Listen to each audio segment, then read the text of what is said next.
This here is a whisk that is for an attachment, and we just make it work. It's not always about having fancy stuff, fancy kitchen equipment, the whole KitchenAid thing. You don't need all of that. You don't need it. You just, a little hand power, manpower does the trick every time.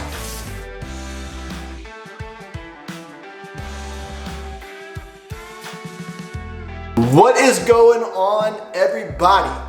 If this is your guys' first time to the channel, welcome. This is Rex and Reese. My name is Joshua. I got Melissa, my wife, behind the camera today. Say what's up to her. But today, we have got a ball game to go to at my uncle's house, and he's got all the food. He's got some deer meat out, all prepped up and ready to go. But I was like, hey, you know what? I'm gonna throw together something really quick, and it's super easy to do, super delicious, and super fast. It takes like a matter of 2 minutes to do the whole thing. Well, pretty close. But anyways, today we got some shrimp fritters for you, topped off with a little honey, and we will get right into it right now. All right, so the first thing you're gonna do is you're gonna use about a half a pound of shrimp. Doesn't have to, none of this has to be accurate.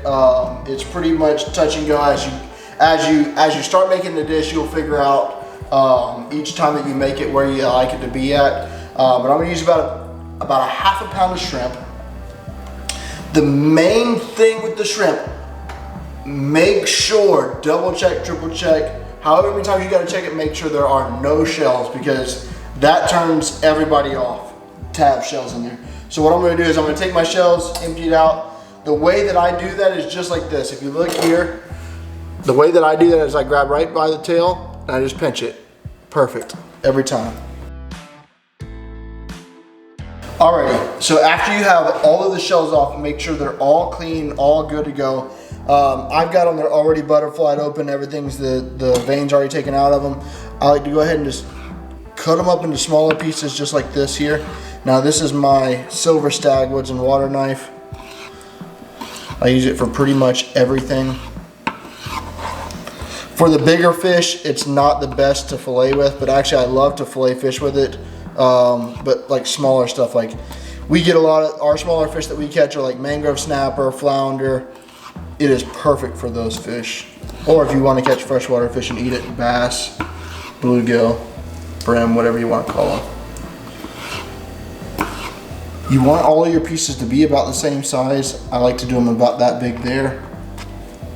Make sure you don't get too much in a bite, but you want to make sure you get enough. You guys leave a comment below on what your guys' favorite game day snack is. Something quick, something easy. Leave it in the comments below. Tell me what you guys like, and because I'm always looking for new recipes to do, especially for, I am a football fanatic. College football, NFL, doesn't matter, I love it. If it's got a brown ball in it, I'm involved.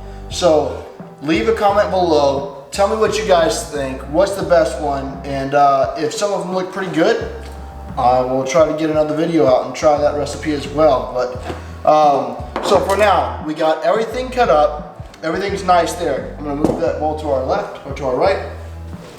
Get yourself a regular bowl. Now, you're just gonna take the oil and you're gonna pour it in there until you pretty much have the bottom of the pan fully done. You don't have to have it super deep. This is not deep frying it. You're gonna put enough in the pan that the pan is covered, but you're gonna have about that much oil in the bottom, just so that it'll coat the bottom half of that fritter perfectly, so when you flip it over, it's absolutely done and ready to go. So what I have is I just got some Hush Puppy mix here. We're gonna throw in 1 bag of this. Just throw in the whole bag. And that's gonna look just like that. Now what we do is we season ours up with some Everglades fish and chicken. Not a bunch, just a little bit, just to give it a little bit of that kind of a kick. It's got a little bit of a spice to it. Mix that around, get it all nice and good. And then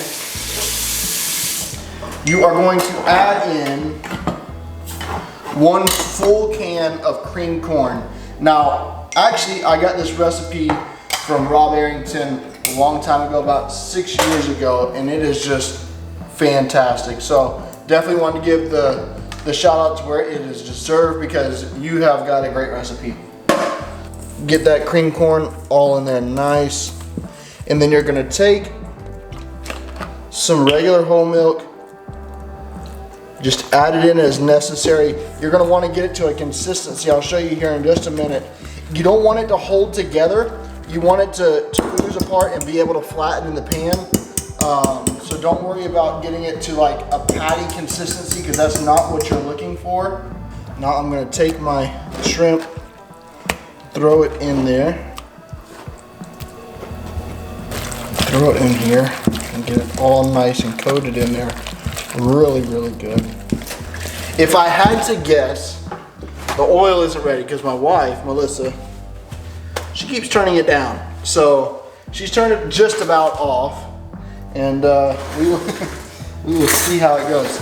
I'm just gonna take a spoon here, drop it in, let that thing sizzle, sazzle, razzle dazzle. You want a nice heaping spoonful because they're gonna flatten out, well, as much as they can. Hunting season is in full swing right now. It is the rut. My dad leaves tomorrow. I'm pretty jealous. Actually, on the lunch today, I was talking to my family and I'm trying to get over there, possibly get an airplane ticket. My wife, Melissa, is telling me probably not. Probably not the smartest thing to do, but I was gonna try to jump up there for 3 or 4 days, but I don't think it's gonna work out. I do have some property in North Florida that I'm going to, and but right now I'm just gonna be fishing for a little bit, getting ready. My rut in North Florida in the Panhandle doesn't start till the second week of January, so I do have some time there. But as far as the mullet run just came through, the redfish are running so good right now. The only problem we're having is honestly we have a bad case of red tide again. This is like the second or third year in a row that we've had a lot of fish die from the red tide around here. It's in Pine Island Sound quite a bit, and just along the coast from pretty much from Sarasota down to Marco Island, it has just been pretty bad. It's starting to clear up. We're getting some cold fronts coming through and pushing that water out of there, but yeah, definitely been a little hard fishing. We've been back in the back bays making it happen, but we give these guys a turn. You don't want them to burn. That's the main thing. Don't let them burn. Now this is just a touch too big. I was gonna say. She gave me a full-size scooper. Now, it looked good. It looked like it was going to work great, but it smells so good. My mouth is those look great, don't they? Yeah. Also, when you're cooking these things, they do tend to ball up a little bit. Grab your spatula and just push them down a little bit to keep them flat, so that when they're on your plate, they're easy to eat and easy to keep together. So they cook all the way through. Yeah. Sizzle, sazzle, razzle, dazzle. Make it happen, Captain. That was amazing. Melissa's been eating them as I've been cooking them. How are they?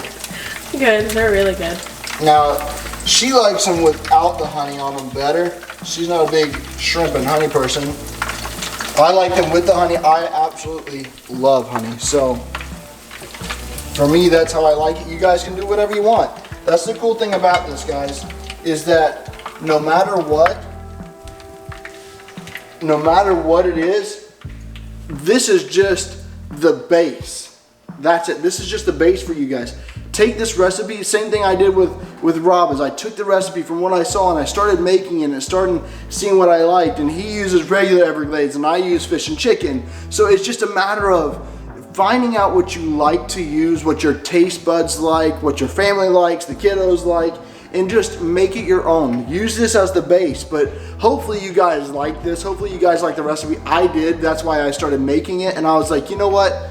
Let's make this video again on exactly what it is. But as far as today's concerned, I just want to say thank you guys for the support with the channel. You guys have been absolutely awesome. And I want you guys also, don't forget, like I said earlier, leave a comment down below if there's a recipe that you like for game day or whatever it is. Leave that recipe down below, or the dish, what it is, and then we'll side message and see what it is, if it's something that I think we can do on film and whatever we can put together. But thank you guys so much for supporting me, supporting my family, and just supporting what we love to do, and that is to share these videos with you guys. So thank you so much for the support. If you haven't subscribed already and you do like this content, make sure to hit that subscribe button. It always helps. I'm trying to get right now over that 1,000 subscriber mark, so if you can, definitely hit that button. Also, before you leave the video, if you do like this video, make sure you smash that thumbs up button down below. Boom, boom, boom, boom, boom. And here's another video. You guys enjoy it. You guys have a great weekend, great family day, and we are out of here.